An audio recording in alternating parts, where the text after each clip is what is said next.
आज विशेष गरी पेन्टिकोस्टको दिनमा हामी आएको छौँ र आज सारा संसारले पेन्टिकोस्टको चाड मनाइरहेको छ र यो पालिको जुन चाहिँ पेन्टिकोस्टको समय छ एकदमै हाम्रो लागि महत्त्वपूर्ण समय छ। किनभनेदेखि हामी विश्वास गर्दैछौँ कि परमेश्वरले यो पेन्टिकोस्टको समयमा अचम्मको कामहरू गरिराख्नु भएको छ तपाईको व्यक्तिगत जीवनमा, परिवारमा अनि मण्डलीमा। अनि म यो पनि विश्वास गर्छु कि हामी एउटा चर्चको लागि हामी एउटा अचम्मको समयभित्र हामी पसिरहेका छौँ जहाँनिर चाहिँ परमेश्वरले उहाँको अचम्मको र शक्तिशाली महिमा खन्याउन लाग्नु भएको छ। त त्यसले गर्दाखेरि विशेष गरी आज म तपाईको अगाडि पेन्टिकोस्टको एउटा सन्देश लिएर आएको छु र यो पेन्टिकोस्टको बारेमा तपाईलाई बाइबलबाट के कुरा बताउन मन पर्यो र यति बेला हामी जाँदैछौँ त्यसमा। पेन्टिकोस्टको बारेमा बाइबलमा हामी थुप्रो ठाउँमा पाउँछौँ अनि म तपाईलाई विशेष गरी एउटा खण्डमा चाहिँ लान चाहन्छु जहाँनिर चाहिँ हामी पेन्टिकोस्टको बारेमा के चाहिँ लेखिएको छ भन्ने कुरा हामी पाउँछौँ र म तपाईलाई यति बेला सिधै लेवीको किताब 23 अध्यायको 15 देखि 20 पदसम्म म लाँदैछु। तपाईँ यहाँ यसरी लेखेको छ, सब्बातको भोलिपल्टदेखि अर्थात् तिमीहरूले डोलाइने बलिको बिटा ल्याएको दिनदेखि 7 हप्ता तिमीहरूले गर्नु, अर्थात् 7औं सब्बातको भोलिपल्टसम्म 50 दिन गर्नु। त्यही दिन तिमीहरूले परमप्रभुको निम्ति नयाँ अन्नको बलि चढाउनु। तिमीहरूले आफ्नो घरदेखि एक पाथी मसिनो पिठोले बनाएका र खमीर मिलाएर पकाएका 2वटा रोटी परमप्रभुको निम्ति अगौटे फलको बलि स्वरूप ल्याउनु। ती रोटीसित एक वर्षे 7वटा निस्कोट थुमा र एउटा साँडे र 2वटा भेडाहरू चढाउनु। ती तिनीसँगका अन्न बलि र अर्घ बलि समेत परमप्रभुको निम्ति आगोद्वारा चढाइने मिठो बास्नाको होम बलि होस्। त्यसपछि तिमीहरूले पाप बलिको निम्ति एउटा बोका र मेल बलिको निम्ति एक वर्षे 2वटा थुमा चढाउनु। पुजारीले परमप्रभुको सामु अगौटे फलको रोटी सँगसँगै डोलाइने बलिको निम्ति 2वटा थुमा डोलाउन्। पुजारीको हिस्सा हुनलाई त्यो परमप्रभुको निम्ति पवित्र बलि होस्।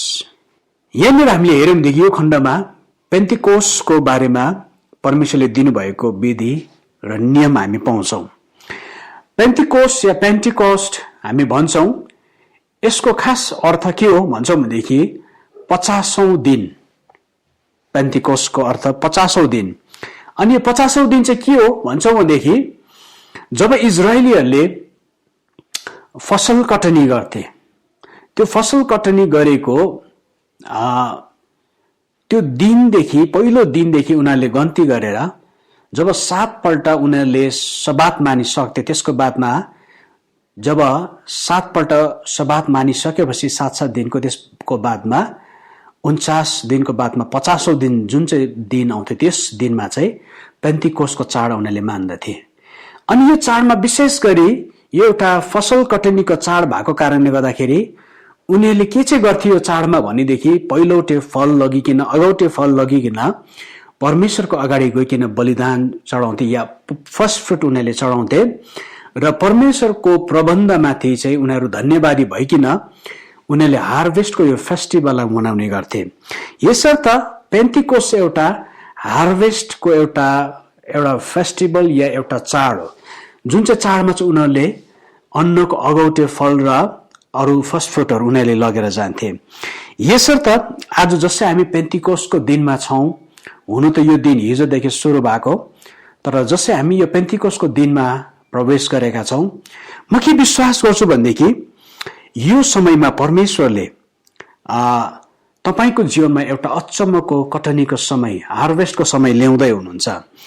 अनि म यो पनि विश्वास गर्छु परमेश्वरले तपाईलाई यस्तो ठाउँमा ल्याउँदै हुनुहुन्छ जहाँनिर चाहिँ तपाईले तपाईको अतीतमा बितेको वर्षमा या बितेको दशकमा तपाईले जति पनि रोप्नु भयो परमेश्वरको लागि, चाहे प्रार्थनाद्वारा होस्, चाहे दिएर होस्, चाहे मान्छेलाई मद्दत गरेर होस्, जुनै पनि किसिमले तपाईले छर्नु भएको थियो, रोप्नु भएको थियो, म विश्वास गर्छु कि यो पेन्टिकोस्टको समयभित्र जसै हामी पसेका छौँ परमेश्वरले तपाईको परिवारमा, तपाईको जीवनमा अचम्मको हार्भेस्ट ल्याउँदै हुनुहुन्छ। अनि विश्वासको साथमा तपाईले यस्ता समात्नु भयो भनेदेखि तपाईको जीवनमा परमेश्वरको हार्भेस्ट तपाईले देख्न सक्नुहुन्छ। यसर्थ हामी आज यो पेन्टिकोस्टको समयभित्र जसै पसेका छौं, आजको दिनमा म तपाईलाई अब विशेष गरी पेन्टिकोस्टको महत्वको साथसाथमा विशेष गरी यो पालीको यो वर्षको पेन्टिकोस्ट चाहिँ किन चाहिँ एकदमै जरुरी छ, किन चाहिँ महत्वपूर्ण छ, किन चाहिँ एकदमै सिग्निफिकेन्ट छ भन्ने कुरो म तपाईलाई बताउन लागेको छु।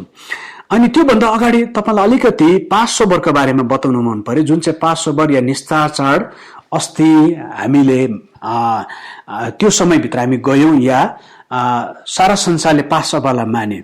यो वर्षको पासओभर चाहिँ एउटा महत्वपूर्ण चाहिँ किन थियो भनेदेखि सारा संसारको अगमवक्ताहरू र परमेश्वरको नजिक बस्ने परमेश्वरको दासहरूले के चाहिँ भनेका थिए भनेदेखि यो वर्षको पासओभर चाहिँ जस्तो मिश्र देशमा इजरायलीहरूले पासओभर या निस्तार चाड माने, ठिक त्यही किसिमको पासओभर चाहिँ यो पालि हामी त्यो पासओभरबाट भएर गयो, त्यो निस्तारको समयबाट भएर गयो। कसरी भन्छौं भनेदेखि प्रस्थान 12 अध्यायमा पढ्नुभयो भनेदेखि नि मिश्र देशमा उनीहरूले निस्तार चाड मान्दै गर्दा पहिलोपल्ट उनीहरू एउटा महामारीको समयबाट भएर जाँदै थिए। त्यति मात्र होइन, त्यो पासओभर चाहिँ उनीहरू घरभित्र कोठा थुनेर बसेर चाहिँ उनीहरूले त्यो पासओभरलाई मानेका थिए। त्यसरी नै यो वर्षको पासओभर पनि ठिक त्यही किसिमको भएको छ।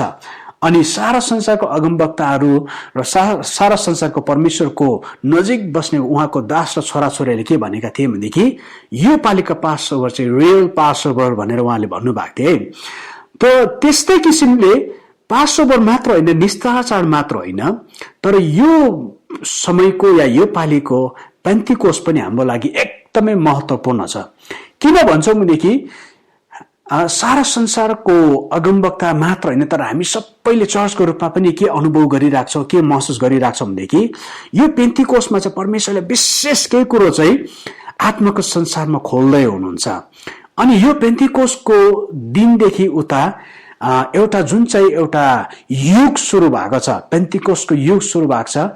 यो युगमा यो समयमा चाहिँ परमेश्वरले अचम्मको कुरोहरू चाहिँ चर्चको लागि खोल्दै हुनुहुन्छ। अनि जुनै पनि मानिस, जुनै पनि व्यक्ति, जुनै पनि चर्च यदि सेन्सिटिभ चाहिँ भयो भनेदेखि नि परमेश्वरले खोल्दै गर्नुभएको यो पेन्टिकोस्टमा खोल्दै गर्नुभएको या ल्याउँदै गर्नुभएको उहाँको जुन चाहिँ योजना छ त्यो योजनाभित्र हामी पस्न सक्छौं। यसर्थ आज म तपाईलाई अब केही कुरो यो विषयमा बताउन लागेको छु अनि तपाईले सुन्न सक्नुहुन्छ। मैले अघि पनि भनिहालेँ, यो पेन्टिकोस्टको दिन चाहिँ एउटा महत्वपूर्ण चाहिँ किन छ भनेदेखि यो पालिको यसले चाहिँ एउटा युगलाई सुरु गर्दैछ। पेन्टिकोस्टको एउटा युगलाई सुरु गर्दैछ, जुन चाहिँ युगभित्र चाहिँ परमेश्वरले नि चर्चलाई एउटा उहाँको शक्तिको पेन्टिकोस्टमा परमेश्वरले खन्याउने आशिष र शक्तिको पूर्णताको एउटा ऋतुभित्र चाहिँ चर्चलाई परमेश्वरले लाँदै हुनुहुन्छ। अब त्यसो भएदेखि यो के चाहिँ हो भन्ने कुरा अब हामी केही समय चर्चा गर्न लागेछौँ है। अनि यसलाई बुझ्नु हो भनेदेखि नि अनि यो कुरोलाई तपाईले राम्रोसँगले यसलाई समात्नु हो भनेदेखि तपाईले के चाहिँ बुझ्नु जरुरी छ भनेदेखि या के कुरोलाई चाहिँ तपाईले मनन गर्नु जरुरी छ भनेदेखि बाइबलमा हामी दुईवटा पेन्टिकोस्टको दिनमा घटेको दुईवटा महत्वपूर्ण या दुईवटा एकदमै ठूलो ठूलो घटनाहरू घटेका थिए या मेजर इभेन्ट थियो। त्यति बेला चाहिँ हामी त्यो कुरोलाई बुझ्यौं भनेदेखि नि यो पेन्टिकोस्टमा हामी कनेक्ट हुन सक्छौं या पेन्टिकोस्टमा परमेश्वरले ल्याउँदै गरेको या उहाँले चर्चको लागि गर्दै गर्नुभएको कुरोसित हामी जोडिन सक्छौं। तर त्यो दुईवटा घटना चाहिँ के थिए भनेदेखि अब म तपाईलाई बताउन लागेको छु। पहिलो घटना चाहिँ थियो जुन चाहिँ घटना चाहिँ पहिलो पेन्टिकोस्टमा घटेको थियो। अनि त्यो पहिलो पेन्टिकोस्ट चाहिँ कहिले थियो भन्दाखेरि चाहिँ जब इजरायलीहरू मिश्र देशदेखि बाहिर निस्केर आए अनि उनीहरू कनान देशको यात्रामा अगाडि बढ्दै गर्दाखेरि उनीहरू मिश्र देशदेखि निस्केको 50औं दिनमा चाहिँ उनीहरू सिनै पर्वतमा पुगेका थिए। अनि सिनै पर्वतमा चाहिँ परमेश्वरले 50औं दिनमा चाहिँ परमेश्वरले के दिनुभयो भनेदेखि व्यवस्था दिनुभयो। उहाँले परमेश्वरले आफ्नो वचन दिनुभयो अनि तपाईलाई थाहा छ 10 वटा आज्ञाहरू दिनुभएको थियो, जुन चाहिँ आज्ञामा चाहिँ परमेश्वरले यो कुरो गर्नु, यो कुरो नगर्नु, यो कुरो गर्नु, यो कुरो नगर्नु भनेर चाहिँ 10 वटा आज्ञाहरू दिनुभएको थियो। मूर्तिको अगाडि नढोक्नु, हत्या नगर्नु, व्यभिचार नगर्नु इत्यादि इत्यादि 10 वटा आज्ञा हामी पाउँछौं है त्यहाँनिर। त यो 10 वटा आज्ञा दिएको दिन चाहिँ यो पेन्टिकोस्टको दिन हो। यो चाहिँ 50औं दिन हो उनीहरू मिश्र देशदेखि बाहिर निस्केको दिनदेखि जोड्यौं भनेदेखि। अनि तपाईँ सायद कतिजनालाई अलिकति कन्फ्युज हुनुहुन्छ होला या कन्फ्युजनमा आउनु सक्छ। त्यो चाहिँ कसरी भनेदेखि म पनि एक समय बाइबल पढ्दै गर्दाखेरि यो कुरा अलिकति बुझ्नु मलाई गाह्रो पर्यो, तर अलिकति स्टडी गर्दाखेरि मैले यो कुरालाई भेटाउन सकेँ। त्यो चाहिँ के भनेदेखि नेपाली बाइबलमा चाहिँ अलिकति स्पष्ट छैन। नेपाली बाइबलमा तपाईँले पढ्नु भयो भनेदेखि चाहिँ नि प्रस्थान 19 को 1 पदमा चाहिँ के छ भनेदेखि, तर नेपाली बाइबलमा चाहिँ के भनेको छ भनेदेखि इजरायलीहरू मिश्रबाट निक्लेका 3 महिना भएपछि भनेको चाहिँ त्यही दिनमा तिनीहरू सिनेको उजाड स्थानमा आइपुगे। 3 महिना भएपछि भनेको छ, त्यसको मतलब 3 महिना बितेपछि भनेको कुरा गरेको नेपाली बाइबलमा चाहिँ। तर यो चाहिँ सही होइन। हेर्नुहोस् है, वास्तवमा खास तपाईँले ट्रान्सलेसनमा हेर्नु भनेदेखि इङ्ग्लिस बाइबलमा पढ्नु भनेदेखि इङ्ग्लिस बाइबलमा चाहिँ 3rd month भनेको छ, तेस्रो महिना भनेको छ। अनि तपाईँले अझै गएर अर्थोडक्स जोइस बाइबलमा तपाईँले पढ्नुभयो, यहुदीहरूको बाइबलमा तपाईँले पढ्नु भयो भनेदेखि त्यहाँनिर चाहिँ के भनेको छ भनेदेखि 3rd न्यू मुन भनेको छ। त्यसको अर्थ के हो भनेदेखि यहुदीहरूको महिना चाहिँ हरेक यो नयाँ यो मुन या न्यू मुनमा चाहिँ के हुन्छ उनीहरूको महिना सुरु हुन्छ। त्यसको मतलब चाहिँ 3 महिना कम्प्लिट भएर पुगेको होइन, तर तेस्रो महिनामा चाहिँ उनीहरू त्यो उजाड स्थानमा सिनै पर्वतमा पुगे, जहाँनिर चाहिँ परमेश्वरले पहिलो पेन्टिकोस्टमा चाहिँ या 50औं दिनमा उनीहरू मिश्र देश निस्केको 50औं दिनमा चाहिँ परमेश्वरले व्यवस्था दिनुभयो, परमेश्वरले ल दिनुभयो, उहाँले आफ्नो वचन दिनुभयो, आज्ञा दिनुभयो। त तपाईले जोड्नु चाहिँ भयो भनेदेखि नि तपाईले यो क्याल्कुलेसन गर्नु भनेदेखि ठिक्क 50 दिन पुग्छ। कसरी भन्नुहुन्छ भनेदेखि हिब्रू क्यालेन्डरमा हेर्नु भयो भनेदेखि मिश्र देशदेखि जब उनीहरू बाहिर निस्के त्यो दिन चाहिँ थियो निसान महिनाको 15औं दिन, किनकि 14औं दिनमा चाहिँ उनीहरूले पास ओभर मानेको थिए, निस्ता आचार मानेको थिए। त्यसको भोलिपल्ट मिश्र देशदेखि निस्के। अनि त्यो दिनदेखि तपाईले काउन्ट गर्नु भयो भनेदेखि निसान महिनाको बादमा इयार भन्ने महिना आउँछ, अनि त्यसको बादमा सिवान भन्ने महिना आउँछ, तेस्रो महिना। अनि तेस्रो महिनाको चाहिँ 6 तारिक चाहिँ यो पेन्टिकोस्टको दिन पर्छ। अनि तपाईले क्याल्कुलेट गर्नु भयो भनेदेखि नि निसान महिनाको 15 देखि यो सिवान महिनाको 6 तारिक चाहिँ 50 दिन टक्कै पुग्छ। यस कारणले गर्दाखेरि पहिलो पेन्टिकोस्टमा चाहिँ परमेश्वरले के गर्नु भयो भनेदेखि नि उहाँको वचन दिनुभयो, उहाँको व्यवस्था दिनुभयो, अनि उहाँको जुन चाहिँ आज्ञाहरू उहाँले दिनुभयो। अनि यो व्यवस्था चाहिँ वास्तवमा एक हिसाबले यसो हेर्यो भनेदेखि चाहिँ त्यो चाहिँ के हो भनेदेखि परमेश्वरले दिएको निर्देशहरू। यो चाहिँ एउटा एकदमै जरुरी कुरो छ है, तपाईले बुझ्नु जरुरी छ। यो एउटा मेजर इभेन्ट हो, एकदमै एउटा ठुलो घटना हो, पेन्टिकोस्टको पहिलो पेन्टिकोस्टको दिनमा घटेको घटना। अनि अब म तपाईलाई दोस्रो पेन्टिकोस्टमा लाँदैछु। त्यसको बीचमा पनि थुप्रो पल्ट उनीहरूले पेन्टिकोस्टको चाडहरू त माने, तर दोस्रो पेन्टिकोस्टको घटना जुन चाहिँ घटना चाहिँ एकदमै महत्त्वपूर्ण छ, ठुलो घटना छ, त्यो चाहिँ फेरि तपाईले प्रेरित 2 अध्यायमा आइपुग्दाखेरि पाउनुहुन्छ। नयाँ करारको समयमा आइपुग्दाखेरि परमेश्वरले के गर्नु भनेदेखि प्रेरित 2 अध्यायमा ठिक पेन्टिकोस्टको दिनमा नै परमेश्वरले पवित्र आत्मा खन्याउनु भयो। अनि 120 जना चेलाहरू पवित्र आत्माले भरिए, उनीहरू अन्य भाषा बोल्नु सुरु गरे, अगमबानी गर्नु सुरु गरे। अनि त्यति मात्र अन्य पत्रुस त खडा भइकिन चाहिँ त्यहाँनिर भेला भएको मानिसहरूलाई यस्तो किसिमले सुसमाचार सुनाए यीशुको बारेमा। उनीहरूले त्यो सुसमाचार सुन्दै गर्दा चाहिँ बाइबलले भन्छ, प्रेरितको किताबले के भन्छ, उनीहरूको हृदय चाहिँ छिया छिया भयो। यिनीहरूको हृदय चाहिँ यति साह्रो त्यो सुनेको शब्दले छुयो, अनि उनीहरूले यीशुलाई विश्वास गर्ने ठाउँसम्म पुग्यो। अनि अन्तमा गएर प्रेरित 2 को 38 पदमा के भनेको छ, त्यसो भएदेखि अब हामी के गरौँ त भन्दा पत्रुसले भने पश्चाताप गर र पानीको बप्तिस्मा लियो र पवित्र आत्माको वरदान तिमीले पाउनेछौ। अनि त्यो दिन चाहिँ 3000 जना व्यक्तिले यीशुलाई विश्वास गरेर पहिलो दिन चाहिँ के भयो भनेदेखि पहिलो पल्ट चाहिँ चर्च त्यहाँनिर सुरु भएको छ। त दोस्रो पल्टको पेन्टिकोस्टको यो ठुलो घटनामा चाहिँ हामी के देख्छौँ भनेदेखि चर्चको जन्म भएको छ, मण्डलीको जन्म भएको छ। मण्डली जन्मेको दिन भन्दा पनि हुन्छ, मण्डलीको बर्थडे भन्दा पनि हुन्छ, चर्चको बर्थडे भन्दा पनि हुन्छ। त यो ठुलो ठुलो एउटा मेजर इभेन्टहरू हामी पाउँछौँ है 2वटा पेन्टिकोस्टको दिनमा।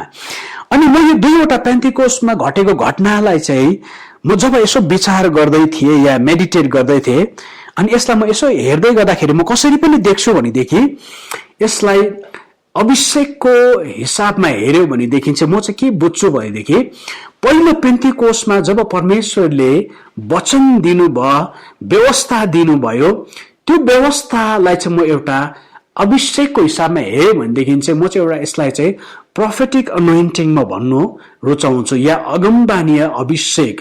किनभनेदेखि अगमवक्ता तपाईले बाइबलमा पढ्नु भनेदेखि पुरानो करारमा अगमवक्ताको काम चाहिँ के थियो भनेदेखि मानिसहरूलाई परमेश्वरको इन्स्ट्रक्सन परमेश्वरको नियम बताउनु चाहिँ उनीहरूको काम थिए, उनीहरूको अभिषेक उनीहरूको बुलाहट थिए।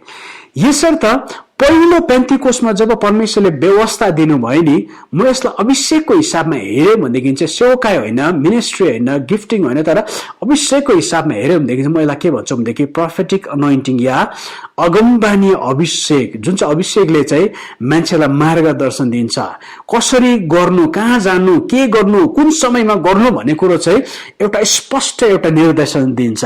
यसर्थ त्यो सबैमा जब व्यवस्था दिँदै थिए, म यसलाई चाहिँ परमेश्वरले ल्याउनु हुँदै गरेको या परमेश्वरले दिनु हुँदै गरेको एउटा अगमबानी अभिषेकसित म तुलना गर्न चाहन्छु।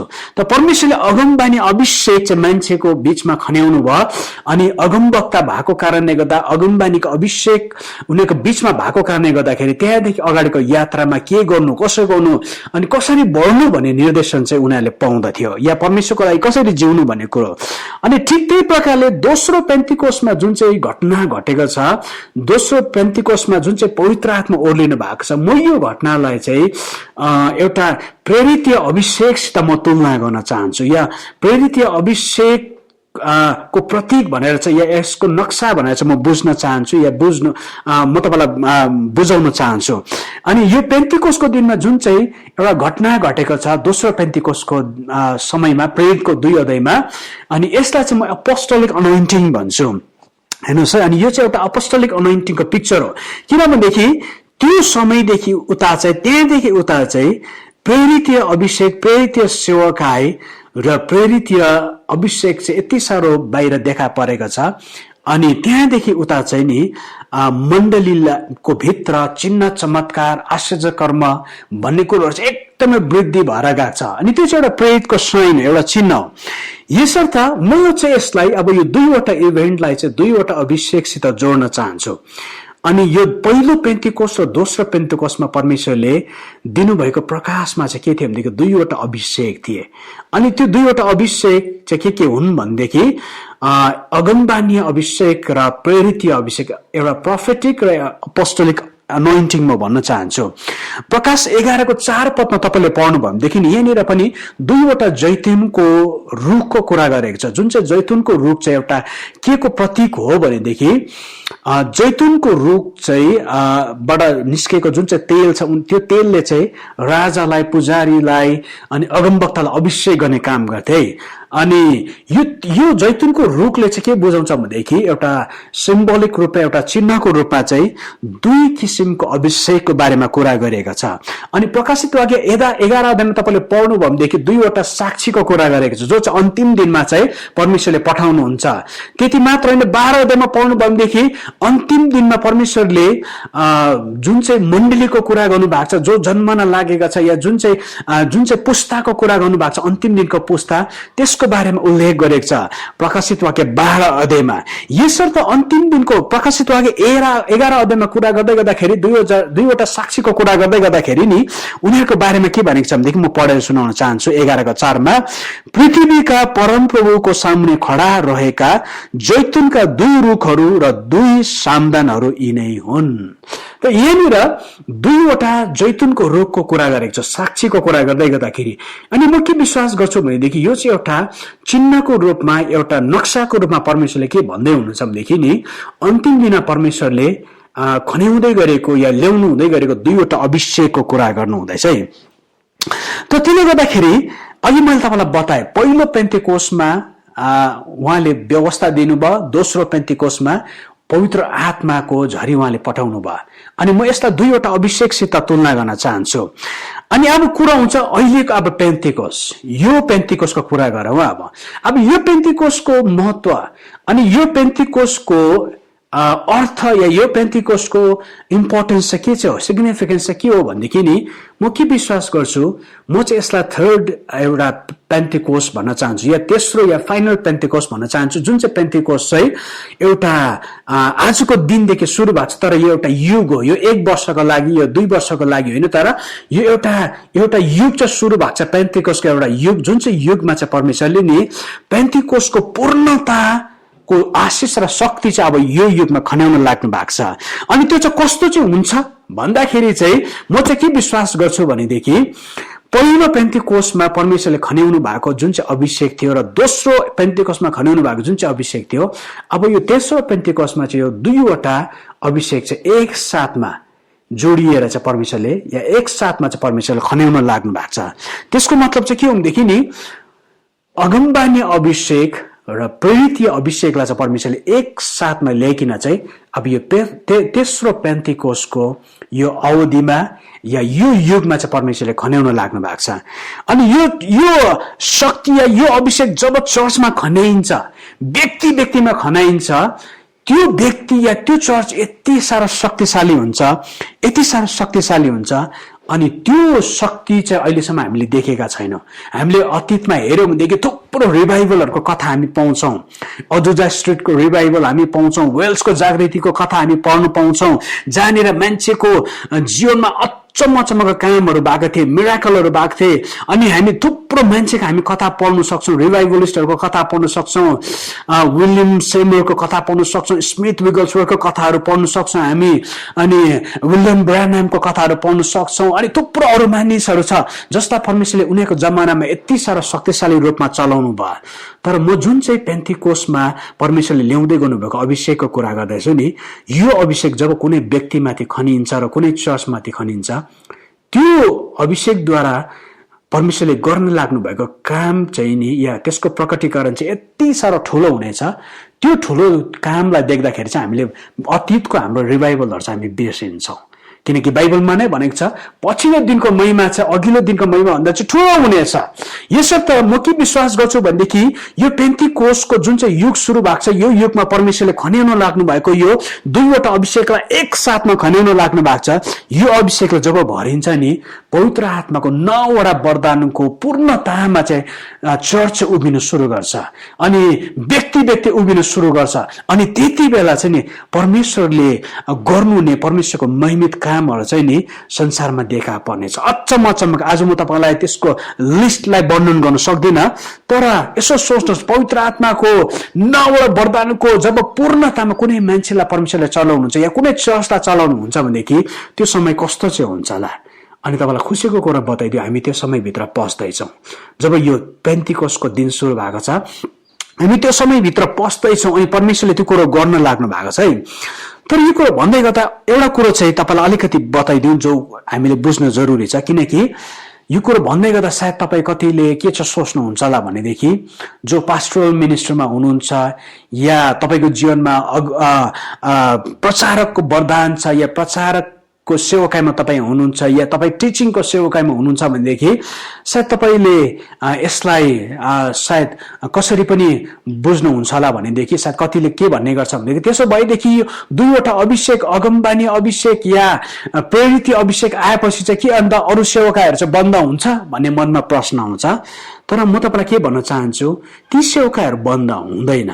यहाँनिर मैले जुन चाहिँ अभिषेकको कुरा गर्दैछु यो चाहिँ अनोइन्टिङको कुरा गरेको, यो चाहिँ मिनिस्ट्रीको कुरा गरेको होइन, हेर्नुस् है। किनभनेदेखि यो अन्तिम दिनमा परमेश्वरले खन्याउँदै गर्नु भएको चाहिँ यो प्रोफेटिक मिनिस्ट्रीको साथसाथमा चाहिँ प्रोफेटिक अनोइन्टिङ र अपोस्टोलिक अनोइन्टिङको कुरा गर्दैछु।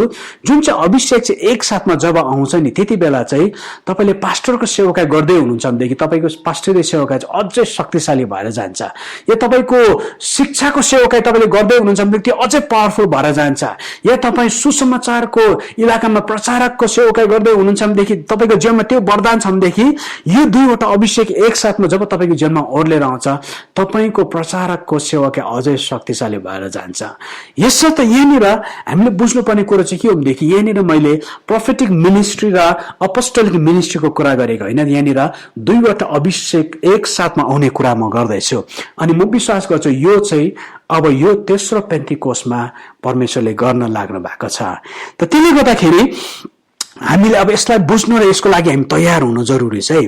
त अब एउटा प्रश्न चाहिँ के आउँछ भनेदेखि जब यो दुईवटा अभिषेक एकसाथमा आएर मिल्दछ अनि परमेश्वरले एकसाथमा खन्याउनुहुन्छ चर्चमाथि, त्यति बेला कस्तो चाहिँ देखा पर्छ चर्च या कुनै व्यक्तिको जीवनमा जब यो अभिषेक परमेश्वरले खन्याउनुहुन्छ र त्यो अभिषेकमा उसले जब सेवकाई गर्न सुरु गर्छ त्यति बेला कस्तो चाहिँ देखा पर्छ भन्दाखेरि मलाई लाग्छ यो चाहिँ हामी कसरी बुझ्न सक्छौँ भन्दाखेरि नि यो चाहिँ हामीले यूहन्ना 14:12 पदमा हामीले पढ्यौँ भनेदेखि हामीले यसलाई अझै राम्रोसँगले बुझ्न सक्छौँ।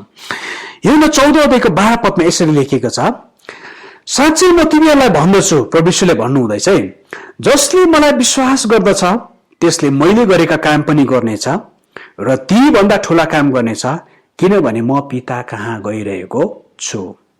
यूहन्ना 14:12 पद धेरै वर्ष अगाडिदेखि मैले पढेको, अनि यूहन्ना 14:12 पद पढ्दाखेरि चाहिँ मलाई साह्रै यो पद विश्वास गर्नु चाहिँ एकदमै गाह्रो पर्थ्यो, किनकि मेरो मनमा प्रश्न उठ्थ्यो, हामी मान्छे भएर अनि प्रभु येशूलाई विश्वास गर्ने मान्छे भएर हामी एउटा सिद्धता तर्फ हामी नपुगेको, हामी एउटा सिद्ध मान्छे छैनौं, अनि हामी आफै मान्छे भएर चाहिँ कसरी चाहिँ हामी यीशु जस्तो काम गर्न सक्छौं, यीशुले जस्तो कसरी मुर्दा बौरी उठाउन सक्छौं, यीशुले जस्तो कसरी चाहिँ कोडलाई छुँदाखेरि कोडीहरू शुद्ध हुन्छ, यीशुले जस्तो कसरी चाहिँ 5वटा रोटी र 2वटा माछा माथि प्रार्थना गर्दाखेरि त्यो बढ्दछ, कसरी चाहिँ हुन्छ, यीशुले जस्तो कसरी चाहिँ लाजरसलाई च्यानबाट आऊ भन्दाखेरि चाहिँ मरेको मान्छे जिउँदो भएर आउँछ, या यीशुले जस्तो कसरी आधीलाई शान्त गर्दाखेरि चाहिँ आधी शान्त हुन्छ, या अन्धा भएको मान्छेलाई आँखा नभएको मान्छेलाई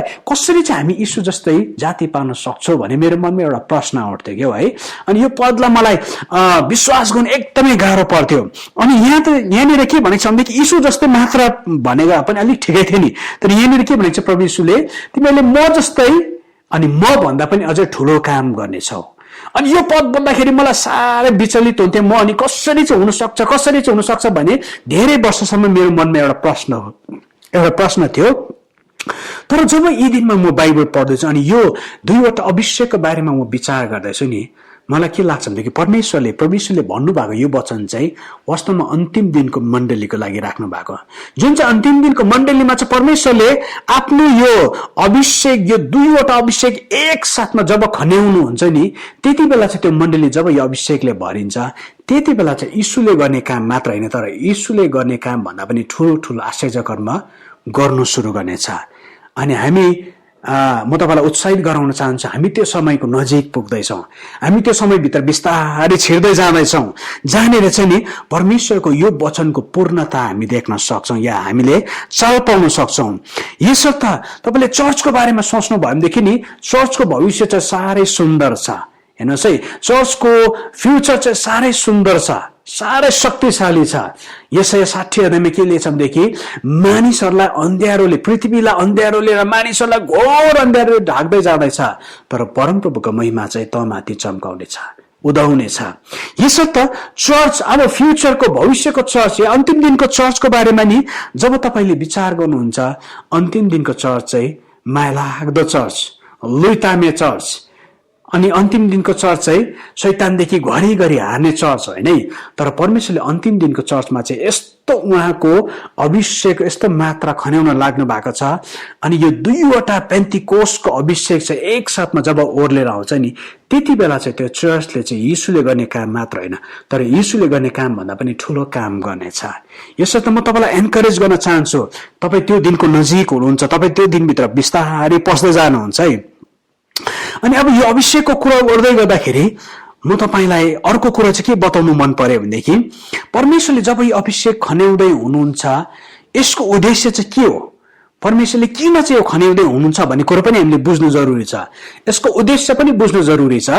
अनि यो उद्देश्यको कुरा गर्दै गर्दाखेरि चाहिँ म यो अभिषेकको चाहिँ दुईतर्फे या टु फोल्ड पर्पज या उद्देश्यलाई चाहिँ म बुझ्दछु या तपाईलाई भन्नु पनि मन पर्यो। त्यो चाहिँ के भनेदेखि दुईतर्फे उद्देश्य छ परमेश्वरको यो अभिषेकको पछाडि चाहिँ। जब उहाँले यो अभिषेक खन्याउनुहुन्छ यसले चाहिँ दुईतर्फ चाहिँ परमेश्वरको योजनालाई पूरा गर्दै गरेको हुन्छ। अनि त्यो चाहिँ कसरी भन्दाखेरि पहिलो उद्देश्य चाहिँ परमेश्वरले यो अभिषेक खन्याउनुको पहिलो उद्देश्य चाहिँ के हो भनेदेखि नि परमेश्वरले चर्चलाई मण्डलीलाई उहाँको शक्तिको असीम महानताले भर्न चाहनुहुन्छ। अनि उहाँको शक्तिको प्रदर्शन चाहिँ परमेश्वरले चर्चद्वारा गर्न चाहनुहुन्छ। अनि त्यस्तो शक्तिको प्रदर्शन जुन चाहिँ शक्ति चाहिँ अहिलेसम्म प्रदर्शन भएको छैन, त्यो शक्तिको त्यो असीम महानता चाहिँ अहिलेसम्म देखा परेको छैन। त्यसले गर्दाखेरि यो अभिषेक जब ओर्लेर आउँछ पहिलो कुरो चाहिँ यसको उद्देश्य चाहिँ परमेश्वरले चर्चलाई शक्तिले भर्नु। अनि शक्तिले चाहिँ किन भर्नु भन्दाखेरि चाहिँ जब यो अभिषेकको शक्तिले जब चर्च भरिन्छ नि त्यहाँदेखि यसको आउटकम यसको रिजल्ट यसको परिणाम चाहिँ के हुन्छ भनेदेखि चर्चद्वारा चिन्ह चमत्कार आश्चर्य कर्म हुनु मात्र होइन, चर्चद्वारा अचम्मका कामहरू हुनु मात्र होइन, तर यसको अल्टिमेट गोल चाहिँ के भनेदेखि नि चर्चले चाहिँ एउटा मेगा हार्भेस्ट तर्फ चाहिँ परमेश्वरले चर्चलाई ठेलेर लाँदै गरेको हुन्छ। अनि यो शक्तिले भरिनुको यसको अल्टिमेट गोल यसको लक्ष्य चाहिँ अन्तिम लक्ष्य चाहिँ के भनेदेखि नि परमेश्वरले अन्तिम दिनमा जुन चाहिँ एउटा मेगा हार्भेस्ट एउटा ठुलो फसल कटनी परमेश्वरले ल्याउँदै हुनुहुन्छ। म विश्वास गर्छु यो फसल कटनी चाहिँ यही पेन्टिकोसको यो युगभित्र हुनेछ। हेर्नुहोस् है, किनभनेदेखि अघि मैले तपाईँलाई सुरुमै बताएँ पेन्टिकोसको चाड चाहिँ के भनेदेखि फसल कटनी गर्ने चाड, हार्भेस्टको एउटा चाड हो। त्यसले गर्दाखेरि अन्तिम जुन चाहिँ यो हार्भेस्ट हुन लागेको छ, आत्माको फसल कटनी हुन लागेको छ, परमेश्वरले गर्न लाग्नु भएको छ, उहाँको स्वर्गदूतसित मिलिकन चर्चले यो हार्भेस्ट गर्न लागेको छ।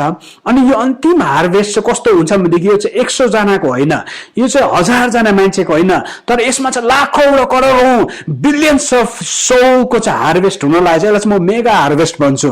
अनि त्यो हार्भेस्टसम्म पुग्नुलाई चाहिँ नि परमेश्वरले चर्चलाई यो अभिषेकले भर्नु चाहिँ जरुरी छ। अनि परमेश्वरले यो पेन्टिकोसको यो युगमा चाहिँ परमेश्वरले यो अभिषेक जब खन्याउनुहुन्छ यसको परिणाम चाहिँ के हुन्छ, सबैभन्दा पहिलो परिणाम चाहिँ एउटा ठुलो हार्भेस्ट एउटा ठुलो फसल कटनीको समयभित्र चर्च भएर जानेछ।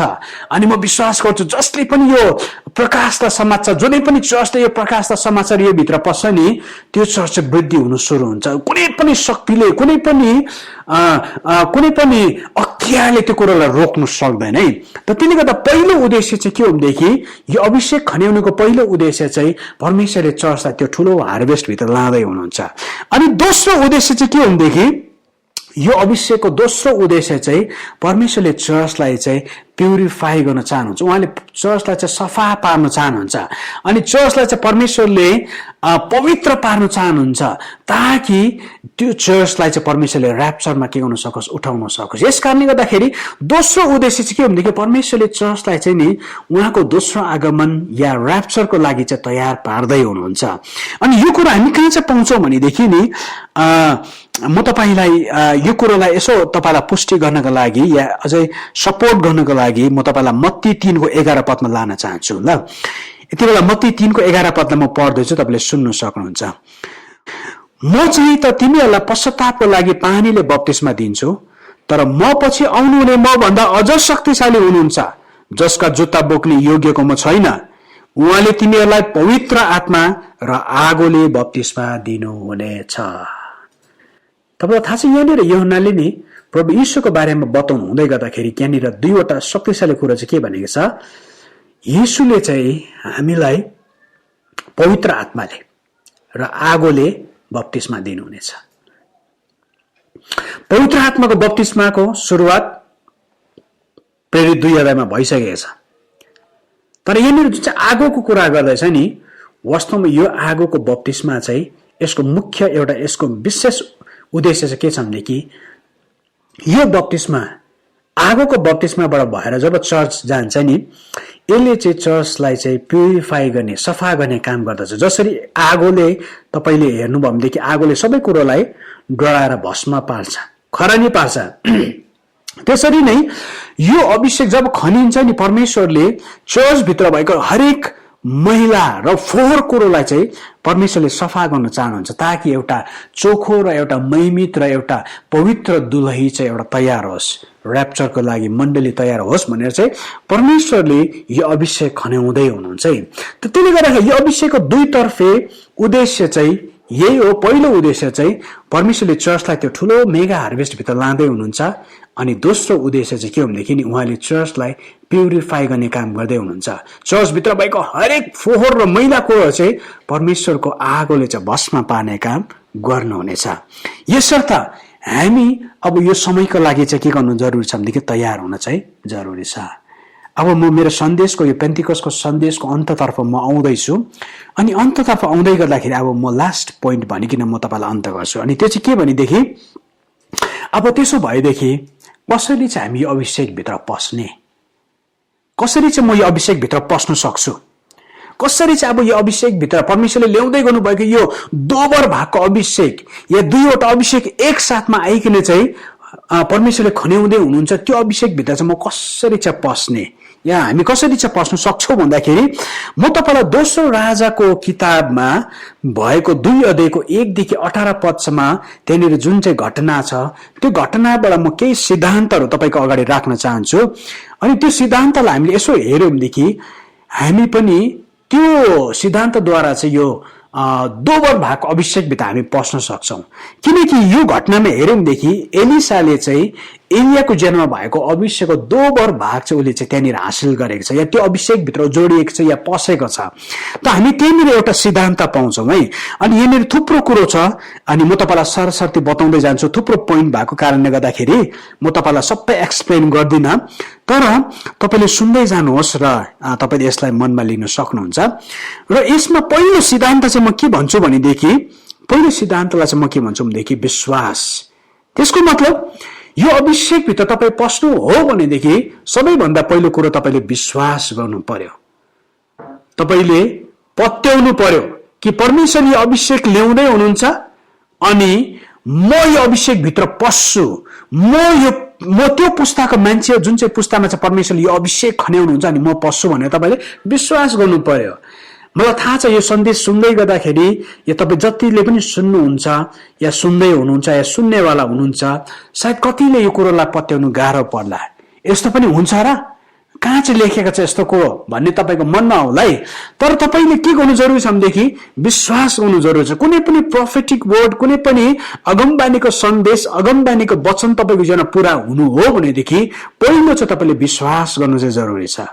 तपाईँले बाइबलमा पढ्नु भयो भनेदेखि नि एलिसाको पालोमा एउटा ठुलो अनिकाल आयो, अनि त्यो अनिकालमा यति साह्रो अनिकाल चाहिँ चर्किँदै गयो। त्यसको चरम सीमामा पुग्दाखेरि चाहिँ मान्छेले मान्छेको मासु खान सुरु गरे।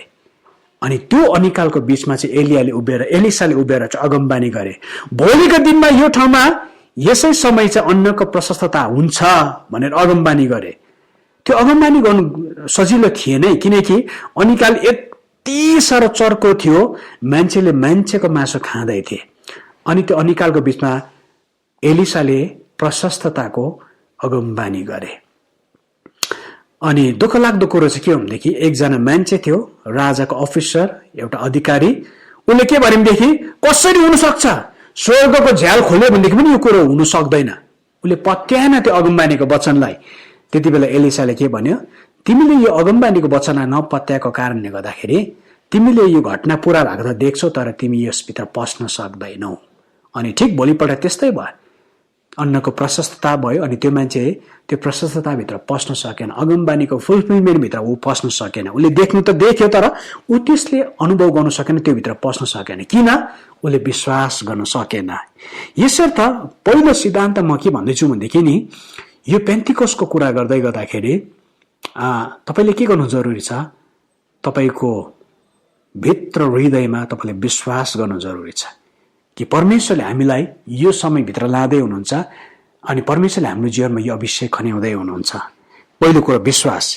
दोस्रो कुरो तपाईँले के चाहिँ गर्नु जरुरी छ भनेदेखि, दोस्रो सिद्धान्तलाई चाहिँ म के भन्छु भनेदेखि डेस्परेसन। तपाईँ एकदमै भोको हुनु जरुरी छ। यो अभिषेकको निम्ति तपाईँ तिर्खाउनु जरुरी छ, तपाईँ भोकाउनु जरुरी छ। तपाईँको एटिट्युड चाहिँ, हाम्रो एटिट्युड चाहिँ भए पनि हुन्छ नभए पनि हुन्छ भन्ने किसिमको एटिट्युड भयो भनेदेखि चाहिँ हामीभित्र त्यो भोक छैन भनेदेखि हामी यो अभिषेकभित्र पस्न सक्दैनौँ। तपाईँलाई थाहा छ, अहिले भर्खर मैले भनेको खण्डमा तपाईँले पढ्नु भनेदेखि नि एलिसाको साथमा अरू अगमवक्ताहरू पनि थिए जसलाई थाहा थियो कि एलियालाई चाहिँ स्वर्गमा लाँदैछ आज, तर उनीहरू त्यो अभिषेकभित्र किन पस्न सकेन भनेदेखि उनीहरूको भित्र के थिएन भनेदेखि त्यो अभिषेकको चाहना थिएन, तृष्णा थिएन। यसर्थ दोस्रो कुरो चाहिँ तपाईँ यो अभिषेकको निम्ति तिर्खाउनु जरुरी छ, भोकाउनु जरुरी छ। अनि तेस्रो कुरो चाहिँ के हो भनेदेखि अभिषेकको निम्ति तपाईँ भोकाउनु र तिर्खाउनु मात्र होइन, तर यो अभिषेक पाउने राइट ठाउँमा या सही समयमा सही ठाउँमा चाहिँ तपाईँले आफैलाई पोजिसन गर्नु जरुरी छ, आफैलाई अलाइन गर्नु चाहिँ जरुरी छ। एलिसाको जीवनमा हेरौँदेखि एलिसा र एलिया गिलगालदेखि बेथेलमा गए, बेथेलदेखि उनीहरू यरियोमा गए, यरियोदेखि उनीहरू यर्दन नदी तरे, अनि एलिया चाहिँ उठाएर लग्यो। यसो विचार गर्नुहोस् त, यदि एलियाले नि एलिसालाई गिलगाल माने त यी बस्दै गर, म एकछिन फर्केर आउँछु ल, पछि पुगेर फर्केर आउँछु भनेर चाहिँ भन्दाखेरि एलिसा चाहिँ गिलगालमै बसेको भएदेखि चाहिँ उसले त्यो दोबर भएको अभिषेक कहिले पनि पाउने थिएन। तर उसले के चाहिँ निश्चय गर्यो भनेदेखि होइन, म मेरो गुरुलाई म छोड्दिन, ऊ जहाँ जान्छ म तिनै हुन्छु, किनकि म उसँग हुनु चाहिँ जरुरी छ, म राइट ठाउँमा हुनु जरुरी छ, म सही ठाउँमा हुनु जरुरी छ, अनि यो अलाइनमेन्टमा म हुनु जरुरी छ। त तेस्रो कुरो चाहिँ नि तपाईँ यो अभिषेकलाई तपाईँले हासिल गर्न चाहनुहुन्छ, यो अभिषेकभित्र पस्न चाहनुहुन्छ भनेदेखि नि तपाईँ परमेश्वरले गर्दै गर्नुभएको ठिक समय, ठिक ऋतु र ठिक ठाउँमा चाहिँ हुन चाहिँ जरुरी छ, हेर्नुहोस् है, नभए चाहिँ तपाईँ छोडिनुहुन्छ। चौथो कुरो चाहिँ के छ भनेदेखि नि एलिसाको जीवनमा यो अभिषेकभित्र कसरी पसे भन्दाखेरि एलिसाले के गर्थे भनेदेखि सधैँ एलियाको जीवनमा भएको अभिषेकलाई उसले आदर गर्थे, अनि त्यो अभिषेकलाई उसले महत्व दिन्थे, भ्यालु गर्थे। त्यति मात्र नै त्यो अभिषेकलाई उसले सधैँ उसले सर्भ गर्थे, उसले त्यो अभिषेकको सेवा गर्थे। हेर्नुहोस् है, हेर्दाखेरि त एलियाको सेवा गरेको जस्तो देख्थ्यो, एलियाको हात धोको जस्तो देख्थ्यो, एलियाको लुगा धोको जस्तो देख्थ्यो, या एलियाले भनेको काम गरेको जस्तो देख्थ्यो। तर वास्तवमा उसले एलियालाई होइन, एलियाको जीवनमा भएको अभिषेकलाई चाहिँ उसले सेवा पुर्याउँदै थियो।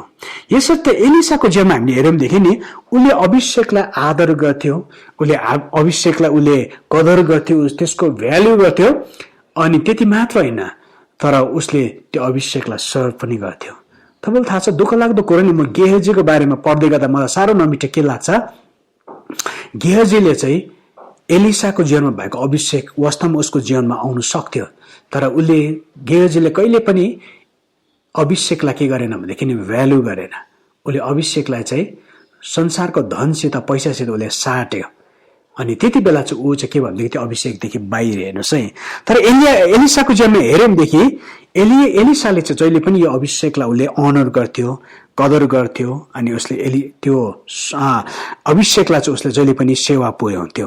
पाँचौं कुरो के छ भनेदेखि एलियाको जीवनमा उसले जहिले पनि उसको गुरु एलियाको मेन्टरसिपमा या उसको अख्तियार मुनि ऊ बसेर चाहिँ उसले सबै कुरो सिक्ने काम गर्थे। अनि तपाईँले यो खण्डमा पढ्नु भयो भनेदेखि अन्तिमपल्ट जब एलियालाई माथि स्वर्गमा लगेर आगोको रथ आएर त्यति बेला के भएको छ भनेदेखि एलिसाले के भनेको छ भनेदेखि एलिया भनेको छैन, हे गुरु पनि भनेको छैन, तर त्यहाँनिर के भनेको छ, हे पिता, हे पिता भनेर चाहिँ उसले एलियालाई चाहिँ उसले सम्बोधन गरेको छ, उसले एड्रेस गरेको छ। त्यसको मतलब के हो भनेदेखि एलिसाले चाहिँ एलियालाई चाहिँ जहिले पनि ऊ चाहिँ मेरो स्पिरिचुअल फादर, ऊ चाहिँ मेरो एउटा आत्मिक बाउ भनेर चाहिँ उसले एउटा उसो मेरो मेन्टोर भनेर उसले चिनेको थियो। यसो त मलाई के लाग्छ भनेदेखि अभिषेकभित्र यो पस्नु हो भनेदेखि यो डबल पोर्सन अफ अनोइन्टिङ परमेश्वरले ल्याउँदै गर्नुभएको दोबर भएको अभिषेकभित्र पस्नु हो भनेदेखि चाहिँ नि तपाईँ र मैले हामीले यो सिद्धान्तलाई बुझ्नु चाहिँ जरुरी छ। हाम्रो जीवनमा आत्मिक बाबुहरूसित हामी जोडिएर बस्न जरुरी छ, उनीहरूको अधीनमा बसेर हामीले सिक्न चाहिँ जरुरी छ है। अनि पाँचौं कुरो मैले तपाईँलाई बताएँ। अनि छैटौं कुरो र सातौं कुरो र आठौं र लास्ट कुरो तपाईँलाई बताउनु लागि चाहिँ म तपाईँलाई अब त्यही खण्डमा लान चाहन्छु, जुन चाहिँ खण्डमा चाहिँ हामी के पाउँछौँ भनेदेखि चारवटा ठाउँको कुरा गरेको छ, चारवटा विशेष भौगोलिक इलाकाको कुरा गरेको छ। अनि त्यो ठाउँ पनि वास्तवमा बाइबलमा त्यो घटनामा त्यसै दिएको होइन, त्यसै डिस्क्राइब गरेको होइन है, तर त्यो ठाउँको बारेमा त्यो नाम पनि त्यहाँनिर राख्नुको एउटा अर्थ छ, किनकि त्यसको एउटा विशेष महत्व छ, त्यसको आफ्नो आफ्नो अर्थ छ। त यहाँनिर हेर्यौं भनेदेखि 6औं 7औं र 8औं र 9औं जाँदै गर्दाखेरि, लास्टमा जाँदै गर्दाखेरि चाहिँ म 4वटा ठाउँको बारेमा कुरा गर्न चाहन्छु, जुन चाहिँ ठाउँले पनि हामीलाई केही कुरो बताउँदै गरेको हुन्छ। अनि त्यो चाहिँ के भनेदेखि एलिया र एलिसा गिलगालमा छ। सुन्नुहोस् है ध्यान दिएर, एलिया र एलिसा चाहिँ गिलगालमा छ। अनि एलियाले भन्यो मलाई परमेश्वरले गिलगालदेखि बेथेलमा जानु भन्दैछ, त यहीँ बस्दै गर। अनि एलिसाले भने तपाईको पनि शपथ खान्छु भो, परमेश्वरको पनि शपथ खान्छु, तपाईलाई चाहिँ म छोड्दिन। अनि एलिसाले के भन्यो भनेदेखि म तपाईसँगै जान्छु। अनि उनीहरू दुईजनै गिलगालदेखि बेथेलमा गए। अनि फेरि बेथेलमा पुगेपछि एलियाले के भने त यहीँ बस्दै गर, मलाई परमेश्वरले यरियोमा जानु भन्दैछ। तर फेरि एलिसाले त्यसै भने। अनि फेरि उनीहरू दुईजना यरियोमा गयो। अनि यरियोमा पुगेपछि फेरि एलियाले के भन्यो भनेदेखि त यहीँ बस्दै गर, मलाई परमेश्वरले यर्दनमा जानु भन्दैछ। तर एलिसाले फेरि त्यही कुरा दोहोऱ्याएर भने म तपाईलाई छोड्दिन। अनि दुईजना के भयो भनेदेखि यरियोदेखि यर्दनमा गयो। अनि यर्दन नदी पार गरेर जब पारी पुग्यो, अनि पारी पुग्ने साथ माथिबाट आगोको रथ आयो। अनि एलियालाई लग्यो, खास्टो तल झर्यो। अनि एलियाले टिपेर त्यही खास्टो टिपेर त्यहाँदेखि जब यर्दन नदीमा हिर्कायो नि, यर्दन नदी दुई भाग भयो। अनि त्यति बेला अरू अगमवक्ताले के भनेको छ, ओहो एलियाको आत्मा चाहिँ एलिसामाथि आएछ भनेर चाहिँ त्यहाँनिर अरू अगमवक्ताहरूले चाहिँ पनि त्यहाँनिर रिकग्नाइज गरेको छ। त यो 4वटा जग्गालाई हामी यसो हेर्यौं भनेदेखि केही कुरा हामी बुझ्न सक्छौं। अनि यो 4वटा जग्गामा पहिलो चाहिँ गिलगालको कुरा गरेको छ। उनीहरू गिलगालमा थिए। गिलगाल भने जुन चाहिँ शब्द छ या जुन चाहिँ ठाउँको नाम छ, यसको थुप्रो अर्थहरू छ, यसको थुप्रो विशेषता छ। तर म एउटा कुरा भन्न चाहन्छु, अनि त्यो चाहिँ के भनेदेखि गिलगाल चाहिँ त्यो ठाउँ हो जुन चाहिँ ठाउँमा चाहिँ इजरायलीहरूले के गरेका थिए भनेदेखि यर्दन पार गरेपछि चाहिँ कनान देशको सिमानाभित्र पसेपछि चाहिँ उनीहरूले पहिलो पल्ट चाहिँ उनीहरूले पास ओभर, उनीहरूले निस्ता चाड मनाए। कनान देशभित्र है उनीहरूले निस्ता चाड मनाए। अनि निस्ता चाड मनाउनु मात्र होइन, तर त्यो चाड मनाउँदै गर्दाखेरि उनीहरूले के गरेका थिए भनेदेखि खतना पनि गरेका थिए त्यहाँनिर। अनि उनीहरूले खतना गर्दै गर्दा के भनेको थियो भनेदेखि मिश्रमा हाम्रो जति पनि शरमको कुरोहरू थियो, मिश्रको दासत्वको कुरोहरू थियो, त्यो कुरोलाई चाहिँ हामी यो खतनाद्वारा चाहिँ मेटाउँदैछौँ। त गिलगालमा भएको यो घटनाले हामीलाई के बताउँदछ भनेदेखि एउटा कुरो चाहिँ स्पष्ट रूपमा के बताउँदछ भनेदेखि त्यहाँनिर उनीहरूले खतना गरे। खतनाको अर्थ चाहिँ के हो भनेदेखि करारको कुरो, या खतनाले चाहिँ हामीलाई के बताउँछ भनेदेखि कभनेन्टको कुरो बताउँछ। किनकि परमेश्वरले खतना चाहिँ जोसुकैलाई गर्नु भनेर आज्ञा गर्नु भएको थिएन। जसले पनि परमेश्वरलाई विश्वास गर्छ, परमेश्वरको जाति, परमेश्वरको सन्तान चाहिँ तिमीहरूले चाहिँ खतना गर्नुपर्छ, ताकि तिमीहरू चाहिँ मेरो करारको सन्तानहरू, करारको मानिसहरू हो। त त्यसले गर्दा खतनाले करारको कुरो बताउँदछ भनेदेखि म के विश्वास गर्छु, गिलगालको एउटा अर्थ चाहिँ के हो भनेदेखि यहाँ गिलगाल भन्दै गर्दाखेरि यहाँनिर परमेश्वरले हाम्रो जीवनबाट के चाहनुहुन्छ त्यो अभिषेकभित्र पस्नु हो भनेदेखि हामी सधैँ परमेश्वरको करारमा चाहिँ बस्न चाहिँ जरुरी छ, पहिलो कुरो। दोस्रो कुरो त्यहाँनिर उनीहरू बेथेलमा गए। अनि हामी सबैलाई थाहा छ बेथेलको अर्थ चाहिँ के हो भनेदेखि परमेश्वरको घर, परमेश्वरको उपस्थिति भएको ठाउँ। अनि बेथेल भन्दाखेरि म के बुझ्छु भनेदेखि नि परमेश्वरको उपस्थिति मात्र होइन, तर यहाँनिर यो ठाउँमा परमेश्वरले बेथेलद्वारा के भन्नु हुँदैछ भनेदेखि तिमीहरू यो अभिषेकभित्र पस्न चाहन्छ भनेदेखि तिमीहरू मेरो उपस्थितिमा बस्नु चाहिँ जरुरी छ। पवित्र आत्मासितको संगतिमा तिमीहरू बस्न जरुरी छ। अझै पवित्र आत्माको संगतिमा तिमीहरू घनिष्ठ हुनु जरुरी छ। पवित्र आत्मासितको सम्बन्धमा तिमीहरू अझै नजिक र अझै डीप हुनु चाहिँ जरुरी छ भनेर भनेको चाहिँ कुरो चाहिँ म बुझ्छु। यसकारण बेथेल भन्दै गर्दाखेरि म के बुझ्छु, यो अभिषेकभित्र पस्नु हो भनेदेखि अब तपाईको पवित्र आत्मासितको संगति, परमेश्वरसितको घनिष्ठता चाहिँ अझै गहिरिनु जरुरी छ। अझै तपाईँ पवित्र आत्मासित नजिक हिँड्नु जरुरी छ। पवित्र आत्मासित अझै तपाईँ संगति गर्नु जरुरी छ। पवित्र आत्माले अझै तपाईँ भरिनु चाहिँ जरुरी छ। अनि मात्र तपाईँ त्यो अभिषेकभित्र पस्न सक्नुहुन्छ है। अनि यरियोको कुरा गर्छु र यर्दनको कुरा गरेपछि म अन्त गर्छु।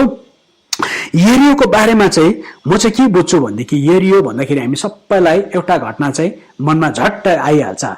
यहोशूको नेतृत्वमा यरियोको पर्खाल ढलेको अनि यरियोको सहरलाई कब्जा गरेको।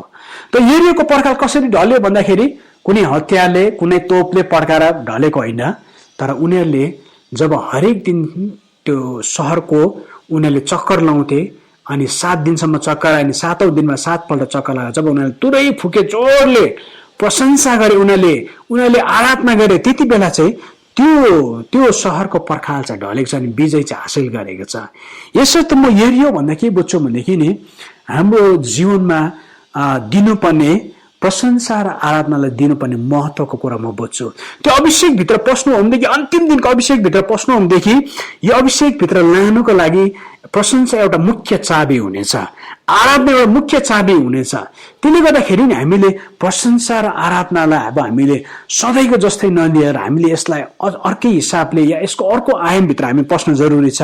अनि यसले चाहिँ हामीलाई त्यो अभिषेकभित्र ठेलेर हालिदिन्छ।